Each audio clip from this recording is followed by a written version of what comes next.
இப்போ இந்த பஞ்சலோக சிலையை பற்றி பேசணும்னா நிறைய மெராக்கிள் நடந்துகிட்ருக்கு.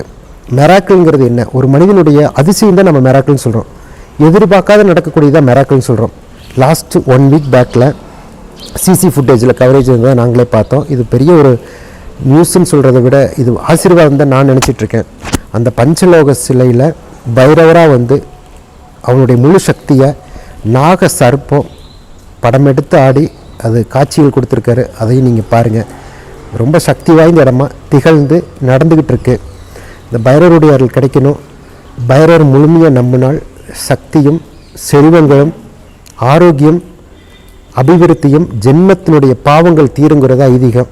ஒரு கும்பாபிஷேகம் பார்க்குறது 3 ஜென்ம பாவங்கள் தீருங்கிறது ஐதீகம். கும்பாபிஷேக தண்ணி நம்ம உடம்புல படுறது அவ்வளோ பெரிய புண்ணியன்னு சொல்லுவாங்க. கண்டிப்பாக இந்த கும்பாபிஷேக தண்ணி உங்கள் உடம்புலையும் படணும்னு பிரார்த்தனை பண்ணிக்கிறேன். கண்டிப்பாக எல்லாரும் கலந்துக்குங்க. குறைந்த விலை நிறைந்த தரம், தங்கள் தேவைகள் அனைத்தும் ஒரே இடத்தில். ஜெயச்சந்திரன்.